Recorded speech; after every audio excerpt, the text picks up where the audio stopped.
Apple will reportedly release an iPhone without any ports in 2021. Well, I mean, it's a report, but you can kind of see it coming, right? It would kind of make sense. The cable, it feels very, the cable's been around for a while. And you started to see wireless charging become more common. It took some time, though. It took longer than I expected. It's still not as advanced as wired charging from a speed perspective. Yes. It's not quite there yet. But you can imagine a future in which they overcome certain barriers and improve and increase the speed at which a device wireless charges or transmits data wirelessly as well. Or even a longer range. Even a longer range. Away from the wireless charger? Yes. Wow. Really do. You're just walking around with Really it. do. It's charging. It's like I saw a prototype in the past where the car pulls into the garage and it's wirelessly charging from a distance. Yeah, like an electric car, obviously. Yeah. So look, they're always trying to change and improve, and I'm not saying I'm necessarily for it. I don't know because the technology is not in front of us for the time being, but you can foresee a futuristic scenario in which cables kind of become less important. I don't think anybody really likes cables that much, but just yesterday or 2 days ago, whenever the last episode came out, we're talking about these tremendous advancements in charging speed over a cable, quick charge capabilities, all the way up to some theoretical 80% charge in 1 minute. Now, you have to assume it's going to be a long time. Now, granted, I should say that particular example, not out yet. That was done in a lab. But even the versions we have seen from Oppo and Xiaomi's talking about 100-watt quick charge.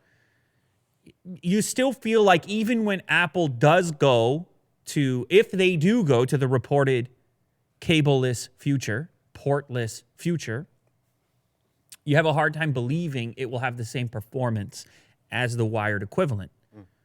But whether or not, how much that matters will probably depend on how enthusiastic the user is.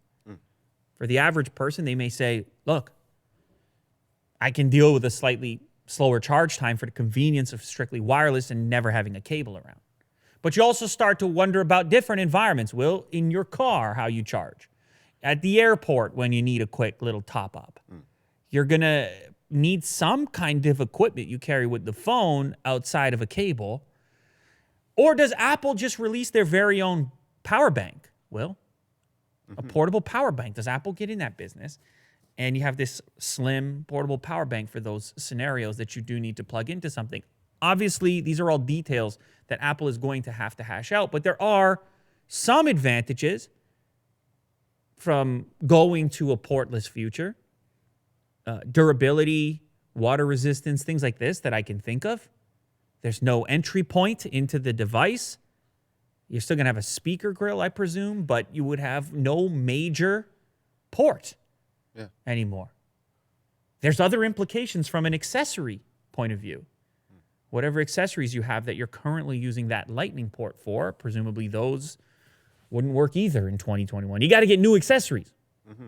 But it does have a futuristic feel to it. So, again, I can't necessarily say I'm against it. It's just probably going to take a while to get used to the idea, and it probably won't, in the early days, be the enthusiast choice. Is Apple going to skip completely over USB Type-C by doing this? Is that a possibility? I don't know.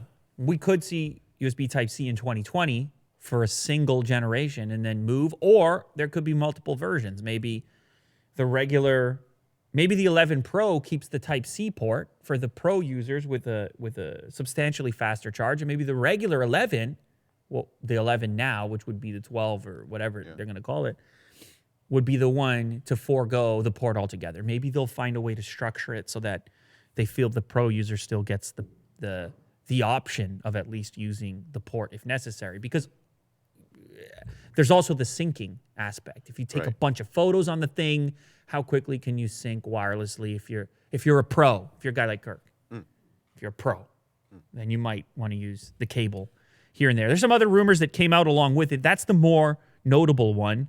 Kuo Ming-Chi, that's who the rumor comes from, says Apple is planning 4 OLED iPhones, all of which will have 5G, similar to this year's phones. They'll have a triple camera setup. Some other details, 2 sizes, 6.1-inch model, 6.7-inch model to replace the iPhone 11 Pro and Pro Max. Otherwise, you're looking at something similar. It's kind of crazy. We're talking now about reports on iPhones, not even the next generation iPhone, but the generation after that. That's the state of iPhone rumors 2019. Willie do. You never imagine a day. We're 2 generations deep now. I want to hear reports on 2022 iPhones. Can you hook those up? Who do I need to talk to? Ming-Chi?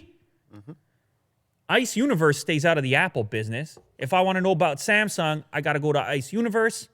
If I want to know about Apple, I go to Ming-Chi.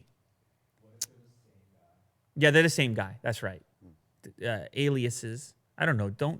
I think you can go see a picture of Ming-Chi. I don't know if you can see a picture of Ice Universe. You can see his hand. Sure, we do a hand examination. Who's who? Ice-Chi. Somebody created a mini meme saying I was Ice Universe the whole time. I promise you I'm not. I can't get wallpapers like that. That man's on another level. Somebody said Ice Universe was a female as well, which I don't know. Has that been proven otherwise? I'm not really certain. So a portless future for the iPhone. You let me know down in the comments if you're all for it or against it. I'm curious. It seems inevitable. The question is how soon, and the question is what are the drawbacks? Like I said, in the immediate sense for me, it's going to be a hit to the charge speed. But even as it stands right now, it's important to note the iPhone, not the fastest charging device on the market, and people seem to be okay with it. I mean, Apple just recently stopped shipping 5-watt chargers just with this generation. So maybe the iOS user base, the charge speed is not a huge thing for them. But at least with the Pro model this year, beginning to get that first taste of the fast charge life, a life that I'm a fan of, Will. I don't want to be tethered. I don't want to be stuck. No. I want to be out in the world. I want to dabble, and I want to dance. Dabble and dance. See how that There goes? you go. Some news, some local Apple news. You don't even know how it's possible. We have local Apple news in the Toronto area. This one has a personal touch for me because this is the first Apple store that I visited at the Toronto Eaton Centre. It was a big deal when that store opened up. Well, it was a big deal because, well, it's an Apple store. Yes. We didn't have one previously, but it was a big deal to me personally because I had been working at Apple resellers and I had my own Apple repair business at the time that it opened. So it was big news. It was like, this is over now. Yeah. Right? It was like, honestly, a couple of resellers closed up shop shortly after this thing opened because it just didn't make any sense anymore. Up until then, the only way to get an Apple computer, if it wasn't online, was from a handful of resellers in the city. That seems like a century ago at this point. It seems like a long time ago. It wasn't that long ago. Anyhow, we have some news here that Apple will be renovating and expanding their Eaton store location to meet the new criteria, their new store design. And I don't know, you've been to the Eaton Center Apple store, Will? Yep. Yeah, okay, it's always jam-packed. Oh, yeah. You can't always. do anything. It's tight. You go to all the high school kids are just on the computers. Any time of day. Any time of day. Always You can't packed. really buy anything if you want to. No. You can't find... You're just so confused. Who am I paying? It's everyone knows the Apple Store meme, but in a popular Apple Store, it's even more. Yeah. It's all those things amplified in a really popular Apple Store, which is what this one is. And it always kind of shocked me, in fact, that as the main downtown Apple Store, it wasn't that big. No. For a city to scale of Toronto, it just wasn't that big of a store. And I get it, real estate in the Eaton Center, that's tough to come by. There's just not that many big spaces, and who knows what they're able to take. But they found a different spot downstairs on the second floor. So it used to be on the third floor. They took over the space that was previously occupied by Abercrombie. Or no, who was that? That was the other one, Hollister. Oh, no, was it Abercrombie or Hollister on the second floor? They're both kind of the same, right? They're the same. I mean, it's dark inside. Yes. You smell the cologne from the or the perfume or whatever. You're walking down. There's two things in the mall, okay? Two things, two smells will get you. There's whatever it was pouring out of the Abercrombie situation and Cinnabon. Yeah. Those are two smells that you're Cinnabon going to get has a hit really with. You're going to distinct leave the smell. mall, you smell like a fresh cinnamon bun, drenched in perfume. Ugh. That's what you are when you leave the mall. Yeah. So anyway, I guess things haven't gone well for that brand, or they at least cooled off or whatever. Mm-hmm. I don't know what happened there. People stopped with that style. I don't know what happened there. Was it the price, the economy?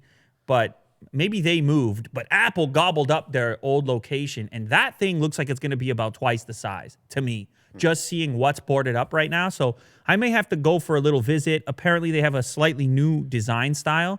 They changed the flooring away from tile to stone, and they've modernized it. And hopefully, maybe it's even easier to buy things there. I'm not sure. We'll see if that's what happens. But that's the main store in the city. So, Willie Do, you go downtown. You do a special report for us. Yeah. You take your Patagonia jacket. All right. You visit the Canada Goose experience. You pick up a Chick-fil-A for lunch, and then you go check out the new Apple store at the Eaton Center. How's that for a holiday trip, Willie Do? I'll bring back some Cinnabons. So, and you bring back some Cinnabons and get yourself drenched in the Abercrombie. Even if they're not there anymore, I want you to get... Just bathe in it. Yeah, you got to somewhere. go pick... I don't know what you got to get sprayed with something. Yeah. If you're going to be there, because that's what a mall experience is like. So anyhow, new Apple stores. We have YouTube Rewind happened. We have a YouTube Rewind for 2019. And I mean, listen, guys, people are still mad. People are... What is it? What is going on? What are people so mad? They wake up in the morning, everybody's mad. Yeah. What's going on here? He's just angry in general. It's no fun.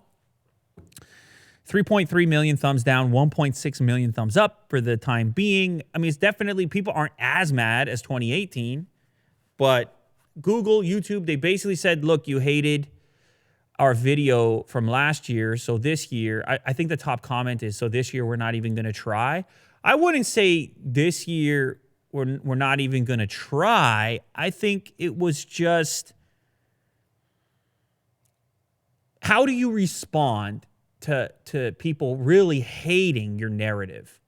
Well, yeah, you get away from narrative. You do a highlight reel. It's like a sports show. It's just a highlight reel. So here's the most liked videos, most liked creators. Here's the different segments.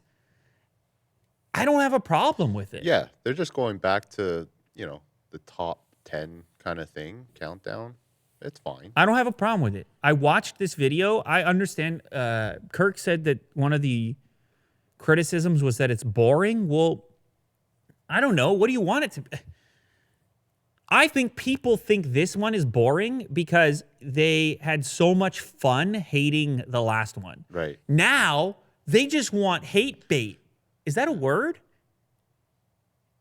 Maybe. They want hate bait. They want the entertainment associated with hating something. Yeah. And when YouTube didn't give them that bait, they didn't give them that thing, they felt they were missing something this year. Because hate, I feel like you can be addicted to hate. Like a lot of other things, you can get a rush from it. You can go in there and start drumming up your memes and try to get the brownie points for being the funniest hater kind of thing. And look, I'll admit, I don't know if I ever responded to the last year's, I don't know if I talked about it publicly or whatever, but certainly amongst this group, when we watched last year's Rewind, we were like, oh man, geez, that's a rough one. So I understand the motivation. I'm not blaming anyone, but I think it's just important to zoom out a little bit and realize what might be attractive about that. And there's really nothing you can pinpoint to hate about this one. You don't get that hate you were looking for in your own body, that drive. You know what it is, Will? That feeling of oh, I'm ready. Yeah. It's my turn now. Yeah. This is just a highlight reel. Like, where are you going to go? There's really no water cooler potential here. There's no hot take potential. The only hot take is you called it in. The hot take is you didn't try hard enough. That's the only potential hate for this. Right. And if that's the only potential hate, that ain't too spicy. It's not spicy enough. People want spicy details.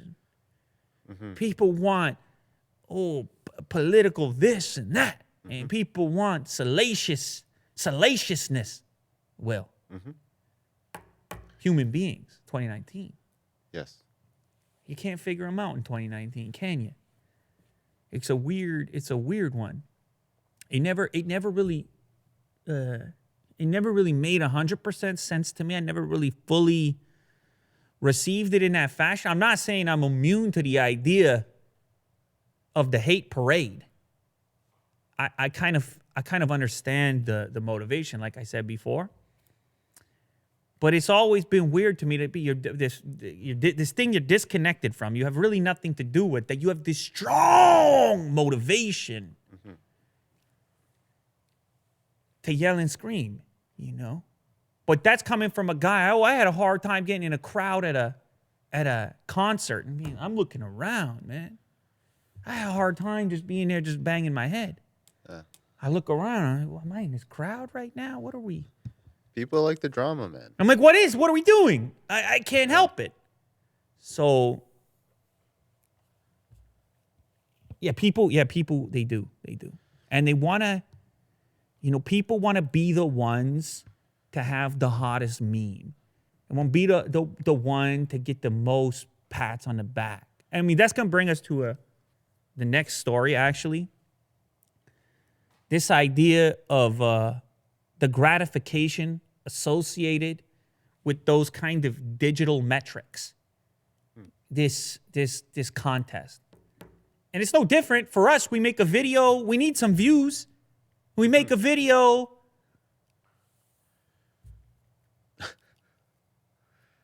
People you gotta be some metrics, you gotta pay attention. And it's obvious why it works. But the difference between a view metric and a like metric is one of them is a job. The other one, it's a bit more squirrely, particularly hard to figure out. And I had this issue on Twitter recently. Hard to figure out where you're contributing to something and where you're just making noise, man. Where you're building and where you're breaking. It's complicated, it's difficult. Sometimes it's hard to know the difference. When these metrics are playing on your psyche. So I'm just talking right now. I'm just making noises, but I actually have no hate for the 2019 YouTube Rewind. Do you think, in the later years, if YouTube keeps on doing this, that the hate will just subside? If they do this kind of, this form of video? No, YouTube is a fun target for the kingdom of hate. It's just a fun target, huge corporate entity. Who am I even yelling at? Who am I mad at? It was like I was saying to you earlier, the more popular you are, the more justified the hate. So in other words, a person's on stage and there's a giant crowd of people and you're like 37 rows deep and you yell something nasty. So you just turn your head, you just dip out. Yeah, the exit's right beside you. Like your identity is obscured by the size of the crowd that you are in at the moment that you cast the hate forward. Once you're isolated. Yeah, once you're in the spotlight. Once you're singled out. Yeah. Once the spotlight, the C parts, and the spotlight is just on you. Let's see what you say then. Let's see what you say then. I'm a diff writer here. You want to stand by those comments, or do those comments only work because your identity is obscured? Yeah.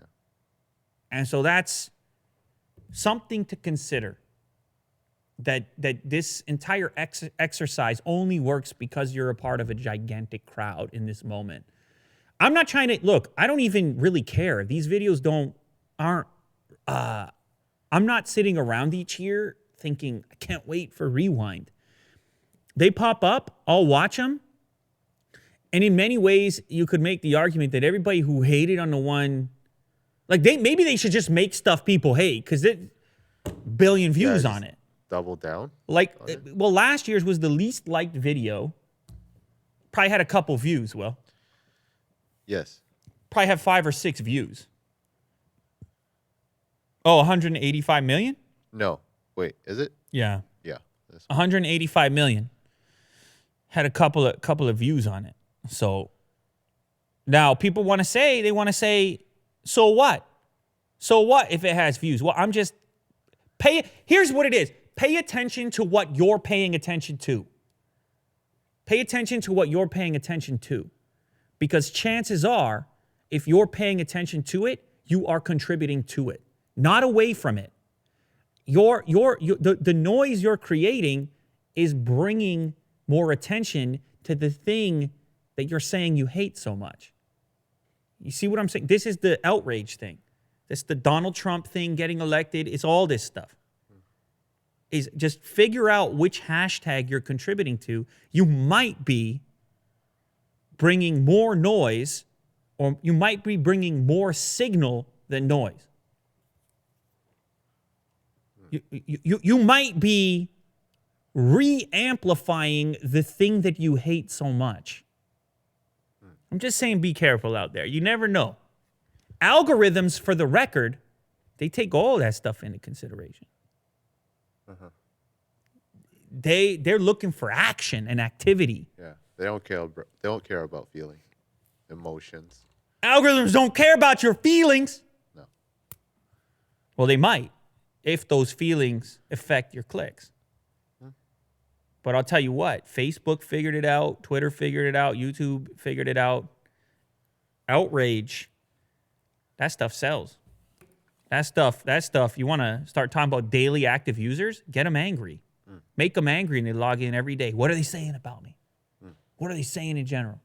Get them angry, they log in every day. It's a tough human emotion. Rewind 2019, it's a highlight reel. I thought it was fine. What else you want them to do at this point? You want them to do a whole narrative story? So just to provide you with the hate fuel? Nah, I would prefer them just do this.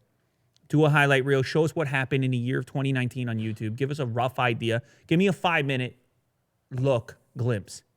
And because I've been in them in the past, I should say. Yeah. I probably was in 2 different ones. I don't remember. Maybe it was just one. I can't remember. And I was out there and I'm like, what are we doing? I'm going to do a dance routine now? I'm going to do a dance routine? What was I in 2016? I mean, it's hard. How do they figure out what you're supposed to do? How do they figure out what you're supposed to do when they put this weird group of people together? It's really hard. There's Marquez dancing. How is it not going to be awkward? How are you not going to hate it? I mean, there's no way for it to come out, for it to go well. There's me right there. There's no way for this to go well. That wasn't actually in the official video, though. That was an Easter egg. And they were dancing in the box, and then I unboxed the box, and it's halfway up my nose over there. Wow. I mean, it's kind of scary. I did not expect that. But it's hard because you put everybody outside their comfort zone, and then you end up with this really awkward thing of the only reason these people... It's kind of like a YouTube... Not every YouTube collab, but it's like a lot of YouTube collabs where there's that underlying sense of awkwardness that the reason these humans are together is because there's enough of a connection there just based on these loose... It's like, hey, we're all influencers. Yeah, YouTubers. I don't know. It always felt kind of strange to me. Get together. The thing that happens with the highlight reel is there's me again. The highlight reel lets everybody exist in their own space. It lets everybody exist in their own lane. That the thing they're actually doing, it's a better representation of what's happening on the platform as opposed to these choreographed things. So that's my opinion. I actually prefer it. I don't mind. YouTube Rewind 2019. I think it's a better representation of the platform as a whole, even though you can't hate it. And you can't, and it didn't deliver the hate bait. So speaking of hate, real quick, Facebook has a theory that the whole hiding likes, Facebook and Instagram, will increase its post volume. So this kind of comes back to the previous topic in that people's behavior on social media as a consequence of the thing that I was just referencing, the idea that it's become a place where people can where people can hate or where negative emotions can prevail. By hiding likes, the idea here, and you may have experienced this now on Instagram, it's rolled out on Instagram, the idea being that people will post more because they will be subject to less scrutiny. That they won't do the comparison stuff of oh, that my friend is way more popular than me. They got way more positive feedback, more positive comments, more positive thumbs, and so forth. Why am I even going to bother posting anything? Because my likes and comments and the rest of it are either non-existent or negative.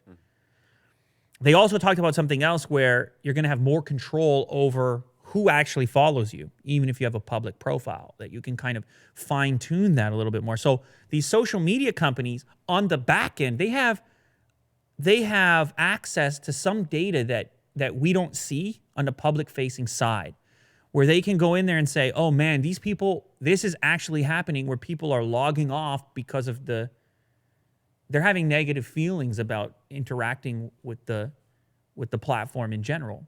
Instagram, very popular, as you know, Will. It is the most popular social media amongst teens.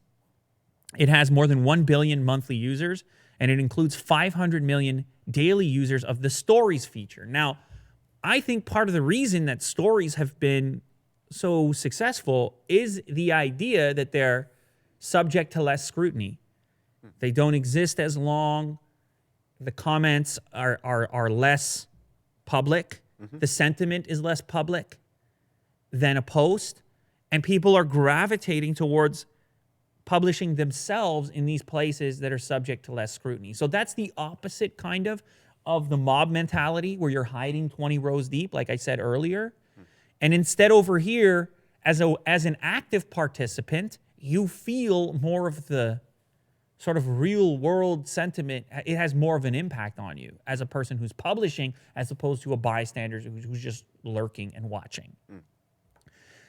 Now, the reason they need people to publish more content is because that content that's published is everything their business relies on. That's what the advertisers are advertising against.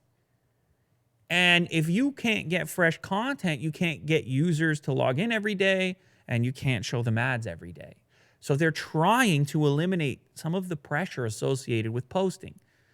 Now, some people are sitting here saying, brilliant, round of applause, because now I'm ready to post. I'm ready to have a good time. Forget about the network's anti-cyberbullying efforts. Forget about that. I'm ready to go back and post and not be judged on my like counter. And in many ways, the like counter, like I was saying earlier, could influence the commenting, the sentiment. Because all of a sudden you go on some Kim Kardashian post and she's got 6 billion likes.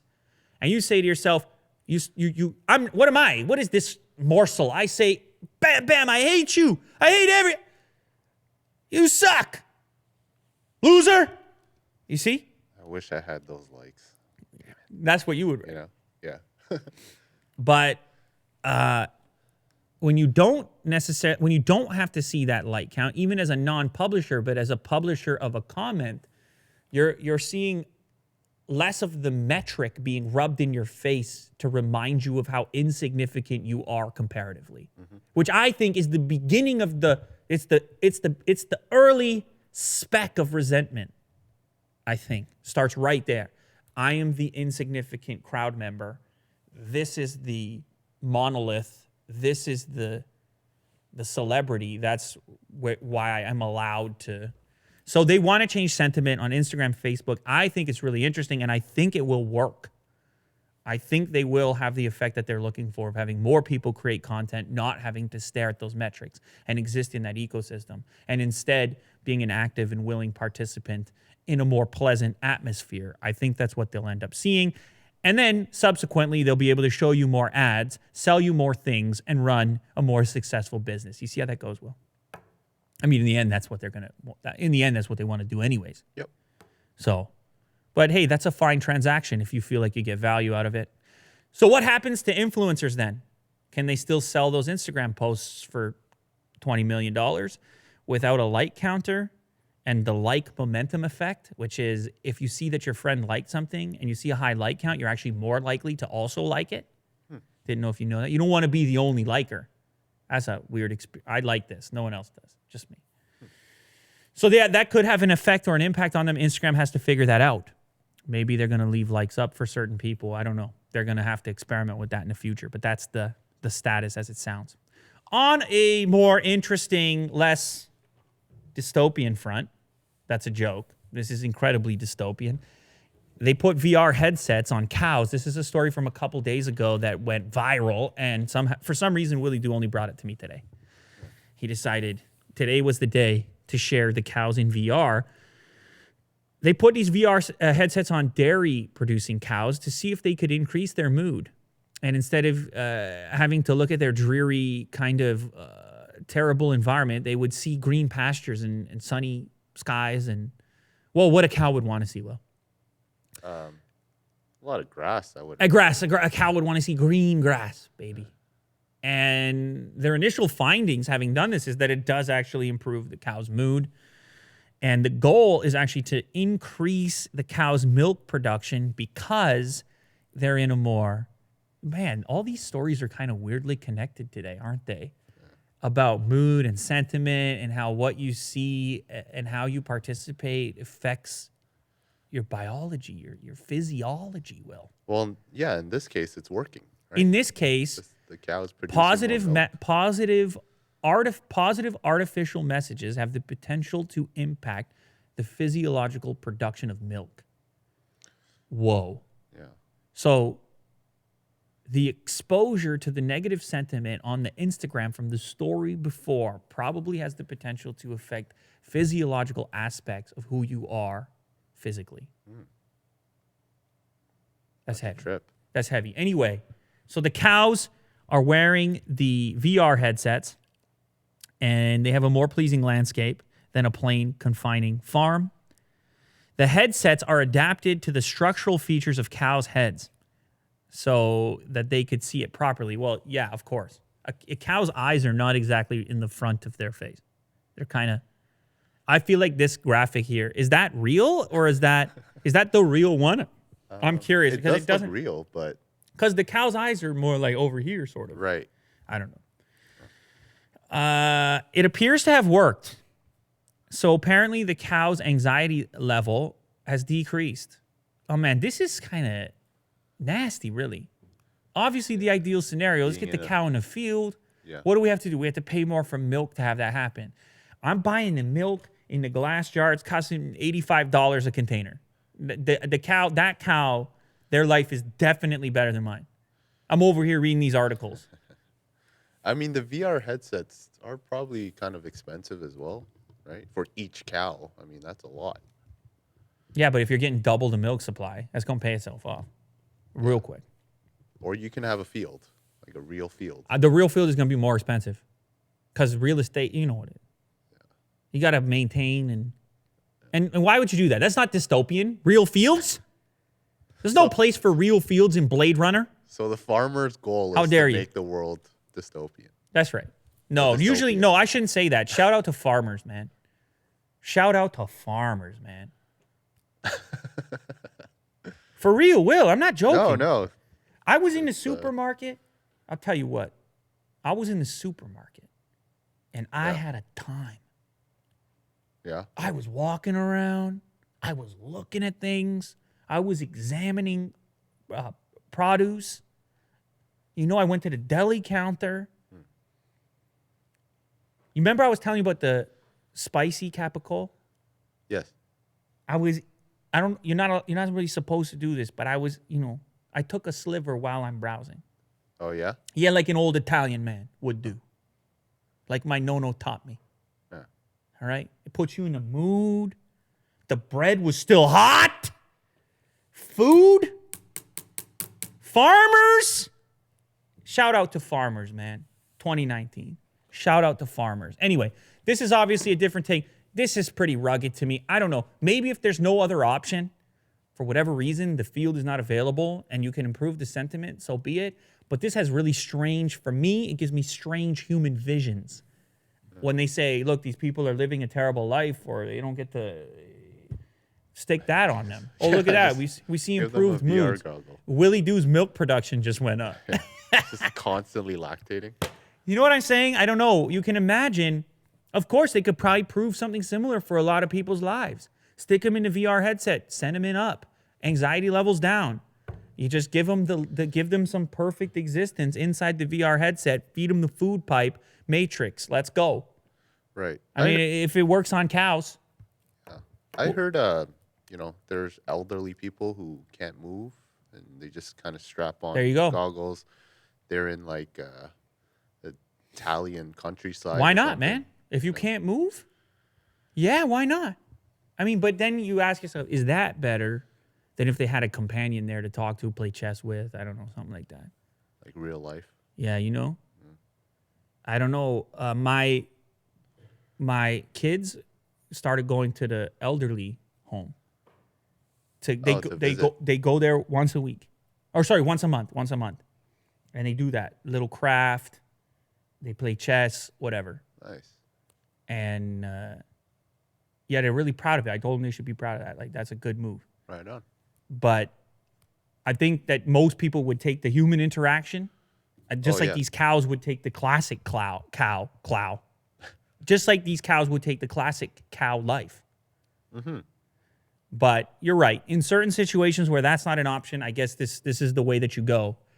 But the problem is, I think a lot of people would take the convenient option instead of the one that requires more like that. But it is interesting. Yeah, of course. You put people in a positive environment, they're going to feel more positive. But never mind people, cows. Cows, people, dogs, cats. Man, chickens. Imagine if you take away the goggles and then they just have severe depression or something.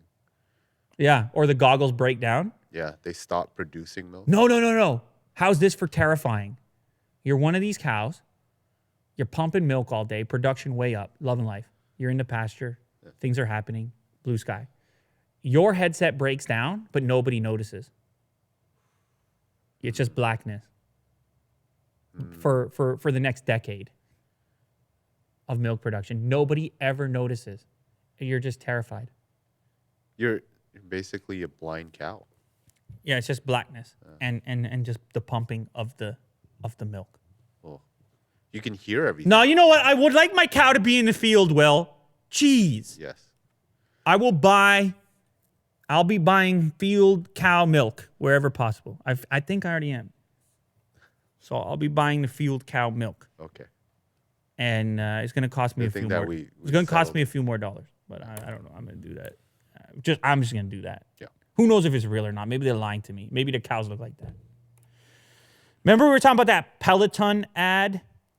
Peloton ad commercial. Well, first of all, chill out, man. Sheesh. The dude who's in the ad is now, he's speaking. He's speaking out, you know?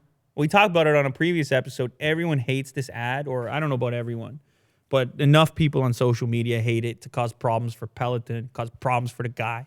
Enough people hate it.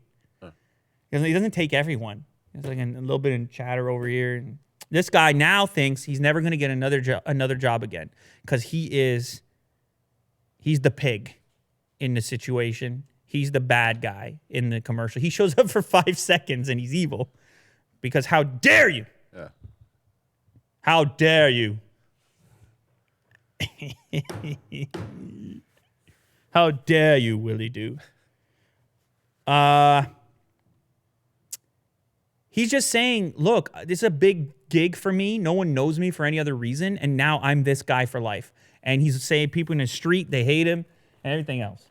And so because this is a hot story, this becomes breaking news. But he's kind of right. Are you going to want to be the guy at the agency who hires the Peloton guy for your commercial? And then your boss comes in. He's like, you hired the Peloton guy? What were you thinking? Who wants to buy our product now? They hate that guy. Yeah. Can't you tell? You're the one that hired. You're like, I'm a nice guy. I wanted to take a risk. I mean, why should this guy be kicked out of the industry forever? This is you working that job. Mm-hmm. I wanted to give him a chance. You can't always. And he's like, you're fired. Get out of my face. I shouldn't have hired that. Yeah, you Peloton can't. guy. That's what I'm saying is nobody's going to want to take the risk on this guy. Because, Poor guy. And so Really? here's his quote. My 5 seconds of airtime created an array of malicious feedback that is now associated with my face. That's his first part of his quote. My friend texted me today declaring that I'm a symbol of the patriarchy. Symbol. I wonder what repercussions will come back to me. These are his words. This is his quote. And yeah, it's pretty rugged. It's pretty weird. He's an actor in a commercial for 5 seconds. And he didn't invent the commercial. He didn't come up with the concept. But people are now going to associate his face with negativity, I suppose. And so, well, there's the face we're talking about. And there's the cow with the VR. Yeah, that's the face. I hope that doesn't happen. Maybe him speaking out, somebody takes a chance on him now, shows him a little love. I recommend they do. I don't know what brand would be right for him. What brand would you give that guy there? Can he do some, what is it, Saks underwear? I was just thinking that. Because Kirk was talking about Saks earlier. Yeah. He could do maybe Dollar Shave Club would take a chance on him. Yeah. Peloton gets the guy again. Yeah, the wife gets him. The entire commercial is flipped. They just do a carbon copy video flipped just to show the other side. Exactly. Okay, we just saved the whole situation. She surprises him with the Peloton. I don't think it works, though. Does that make everything right? I don't. I know. Yeah.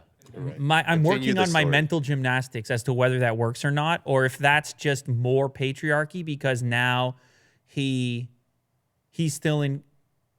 I don't know.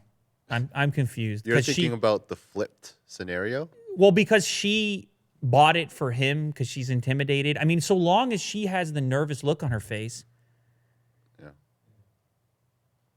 Yeah. I guess there's a way to flip it where it's. But I don't know. I still think it's good. She might have to smile a couple more times, but they're going to be too afraid to ask her to do that because there might be a human rights tribunal.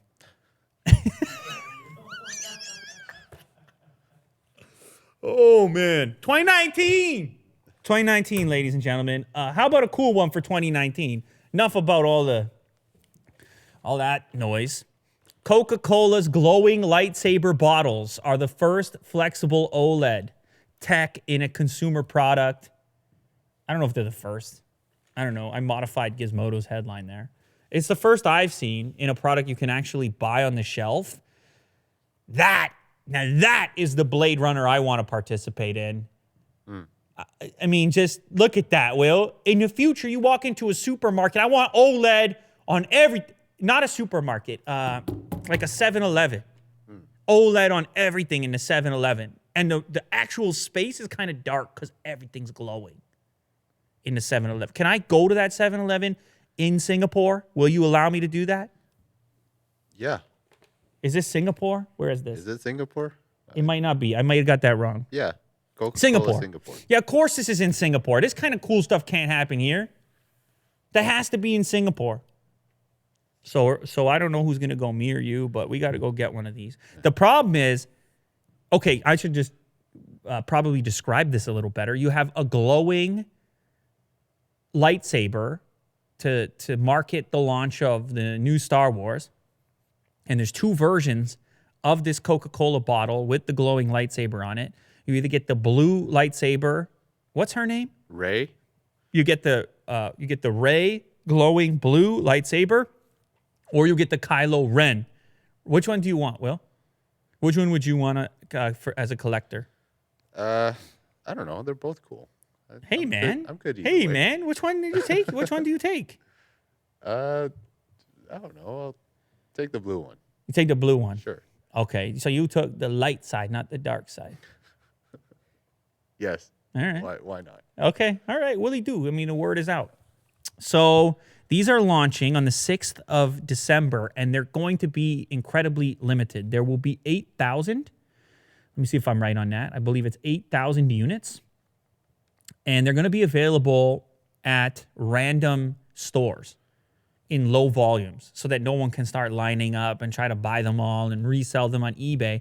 They're just going to pop up randomly. Now, there's a little button kind of hidden under the label that you press to illuminate the OLED lightsaber, but it does have a lifespan to it because obviously this thing is very small and slim, so you can't put a huge battery in there.